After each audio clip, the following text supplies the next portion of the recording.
people like myself felt that they weren't welcome within the game because you would hear slurs and people would shout at players who'd gone down on a soft challenge, get up you puff, and things like that. And it really made you feel like, hang on, they're talking about me.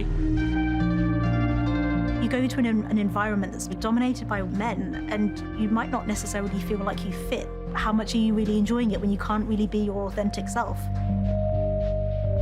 You know, I did feel I was kind of hiding something of myself and worried about what would happen to the friends I made at the football if I came out as a trans woman. These guys just got on their seats and were like just going, queer, queer, queer, right? Like not far away at all. And it was so intimidating and really quite scary.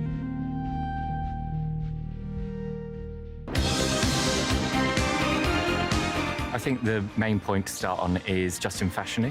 So was the first £1 million black footballer, a brilliant player, played for the likes of Norwich, Nottingham Forest, and came out as gay.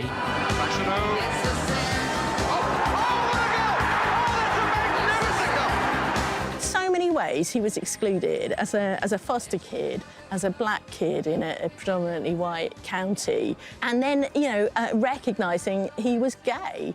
So he was incredibly brave to decide that I'm just going to come out, you know, no one's done it before.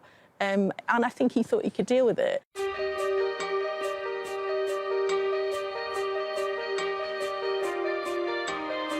He's just such a delightful player, and his style and his prowess haven't dated. You can still tell that he would have been an amazing footballer if he was playing today, you know, as if he was a young man today.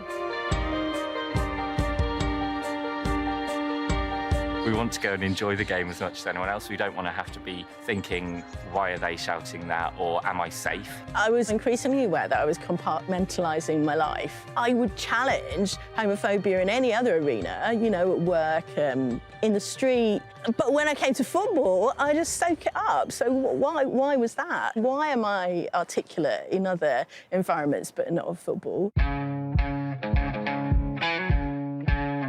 Until 2013, there wasn't an LGBT plus network within football in the UK. Arsenal Gay Gooners was the first group in the UK to really have that visibility of support for the community within football. So Proud Canaries formed in 2013. Really, we wanted to change things and make the game and stadiums more welcoming. So we talked to the club here about things like signage and stewarding and what to do if somebody is offensive, you know.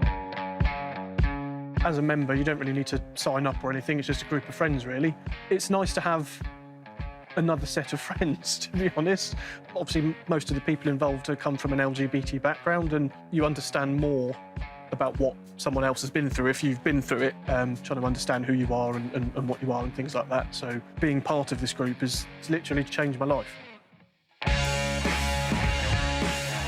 I love football. I've always loved football, and before my wife was my wife, she would want to come down to games with me, and I'd be like, oh, you know, it's not worth it, you're not going to enjoy it, it's going to be cold and wet, you don't want to come down and watch some grown men just kick a ball around. And what I really was doing was just dissuading her from coming along, because I didn't want to have to confront the issue of telling people who she was, and I was certainly not going to lie and tell people she was my friend.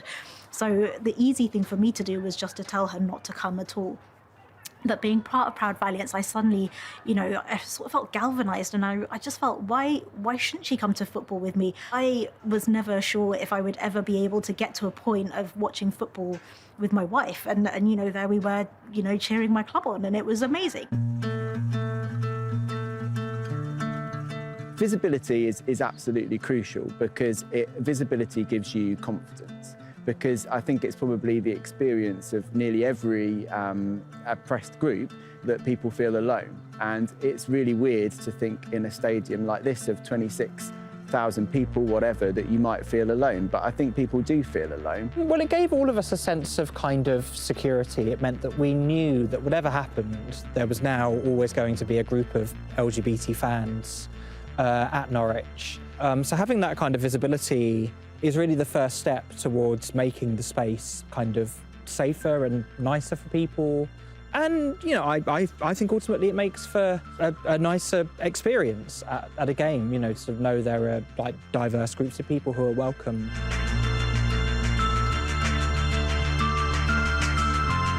I think lower league football is one of the most welcoming places for the LGBT community. It's very kind of self-managed because there's a degree of care and respect. I think any kind of homophobia, any kind of bigotry, any kind of racism, anything like that, it's just regarded as absolutely unacceptable. At least at all of the non-league games I've ever been to, I always feel kind of looked after here.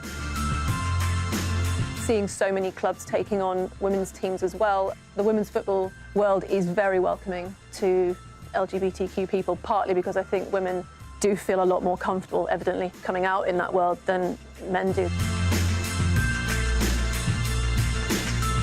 There are things that don't mash up with football and inclusion and equality, especially on LGBT plus rights. And I think that seeps through the game and that takes a lot of work to undo. And we are just one small part of making that happen. We need FIFA to step up, we need the FA to step up, we need clubs to step up, and we need fans to step up and say we aren't going to tolerate LGBT plus abuse. It would be nice that if groups like the LGBT group didn't need to exist anymore.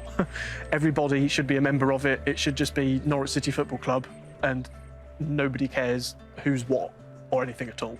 The same with every club. We shouldn't be needed, but we are. So until we're not, then we're here, and we're going to keep going.